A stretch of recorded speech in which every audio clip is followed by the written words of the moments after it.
How long will you play Captain Marvel for? I don't know. I don't know. Does anyone want me to do it again?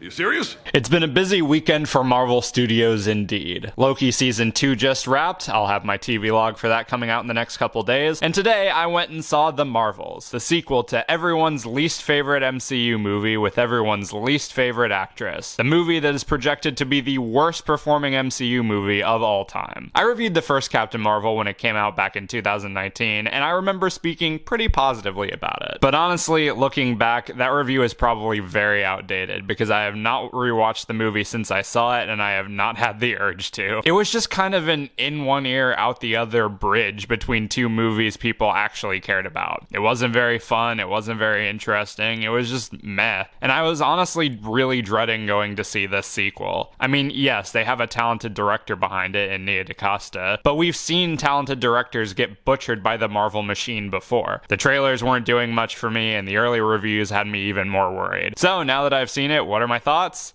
Well, it's better than I thought it would be, and it's definitely better than the first one, but it's still just kinda Let me go over the positives first. The thing propping this movie up the most are the three actresses. They make the smart decision of bringing them together very early in the movie, and seeing them work off each other is a treat. It's the first time Brie Larson's Carol Danvers actually had some semblance of a personality.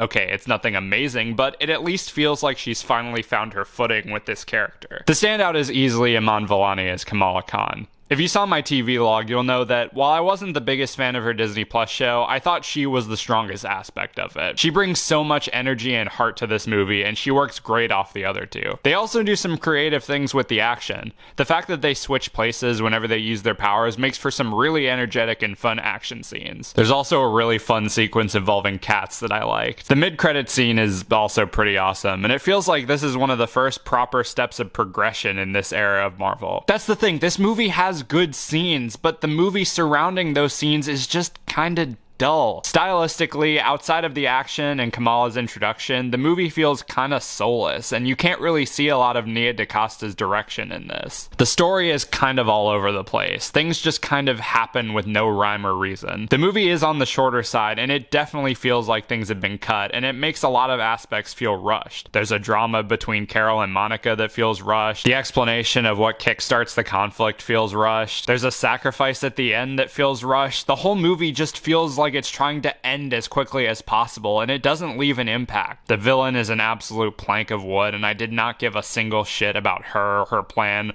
or her history with Carol. Like I said, the movie wasn't as bad as I expected it to be, but I'm not gonna remember it, and I'm definitely in no rush to see it again. If you're really curious, I'd say just wait for it to hit streaming. Rating this, I'm stuck between a 2.5 and a 3. I'll be nice and leave it as a 3 out of 5 purely for the stuff I liked, but that might change upon further viewing. And once again, stay tuned for my Loki Season 2 video coming in the next few days.